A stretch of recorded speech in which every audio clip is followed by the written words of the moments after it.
Hey guys, I'm actually recording this immediately after the last one, but I had nothing else to do. So we're going to go ahead and show off my Dreamcast collection now. Again, about the same size my N64 one, so not quite as big as the PS1 collection, but Dreamcast unfortunately didn't last quite as long. But anyway, that's neither here nor there. So I'm going to start off with probably my favorite Dreamcast game and one of my favorite games of all time, Sonic Adventure. I remember I saw this at my best friend's house as a kid, and I was like, I need that. So I asked for my birthday. I got this August of 2000. This was the first Sonic game I ever played, and it's still one of my favorites. It's fantastic. This version, anyway. The ports are a little hit and miss, but the Dreamcast version of Sonic Adventure is fantastic. Now we're getting on to a game that's not quite so good, Sonic Shuffle. I played this as a kid, and it was just mean. The difficulty in the single player is quite high, and the multiplayer mode is just kind of boring. Like, the game's not good. But now we get on to Sonic Adventure 2. Sonic Adventure 2 is good. I personally like Sonic Adventure 1 better. And I personally like Sonic Adventure 2 Battle better than Sonic Adventure 2, but Sonic Adventure 2 is good. I remember when I saw the commercial for this, and I was like, I have to have it. So I got it. I actually had this as a kid. And getting it now on the Dreamcast, it's kind of a pricey game. So just be careful, but it's good. Now we have my favorite game in this franchise, Soulcalibur. Soulcalibur is a great game. It's an amazing fighting game.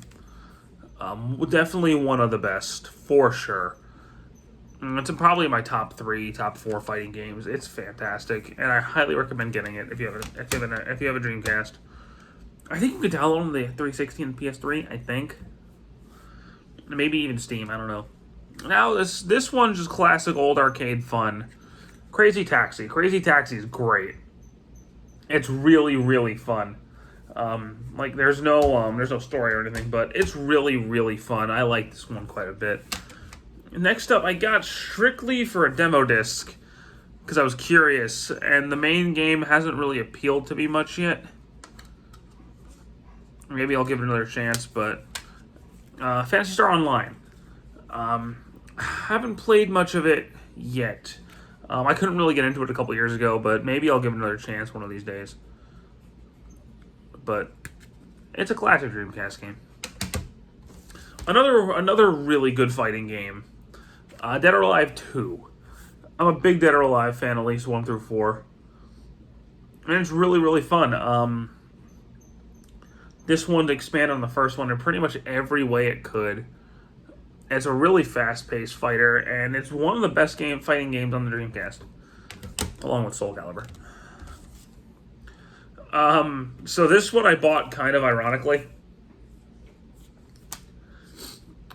and Echo the Dolphin, Defender of the Future. It's actually not that bad. It's a gorgeous game on the Dreamcast. The water effects are really good, but I have to actually have to sit down and try and play through it.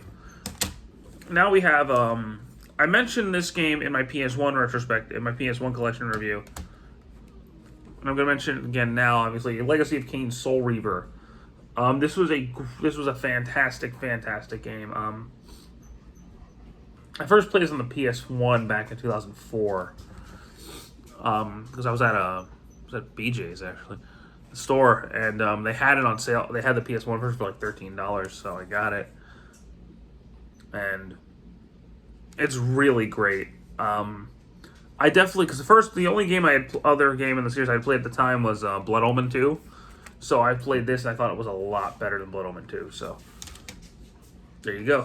You also play as Raziel instead of Kain. Now is one that I don't think has really aged that well. Jet Grind Radio, or Jet Set Radio, whatever you call it. This is a very unique game. And it's got its fans and it's got its charm, but it's not for me personally. I've played it a little bit, and I want to give it more chances, but as of right now, I'm just like very meh on it. This one, again, I mentioned my PS1 version in my PS1 video, but I got this version because it's better. The Spider-Man.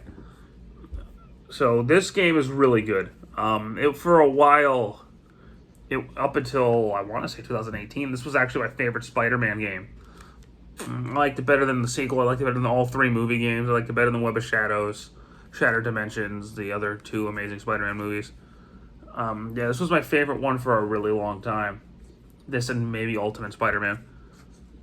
It's obviously not anymore for obvious reasons, but I'll talk about that when we get the PS4. But this is really good. This was a really, really fun game. It was the best superhero game ever made at the time. And last, but certainly not least, is a game that really doesn't need any introduction. But I need to actually, play it.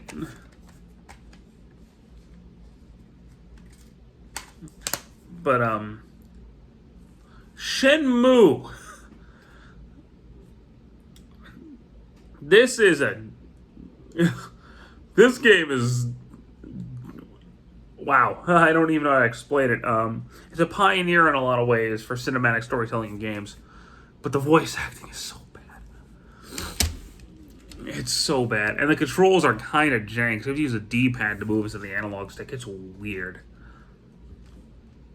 I might actually get the HD remaster and see if that controls better, but as of right now, that's it for my Dreamcast collection. There's only a couple more games I want on the Dreamcast, like Marvel vs. Capcom 2, Code Veronica, and I said Marvel vs. Capcom 2. Code Veronica, Rayman, and maybe like Virtual On or something. Power Stone I'd get, but that one's expensive. That's all I got for the Dreamcast collection. Dreamcast is unfortunately it's a failed system, and I wish it wasn't because it was great. It's definitely my favorite Sega console. That's all I got for you right now. Next up is probably going to be PS2.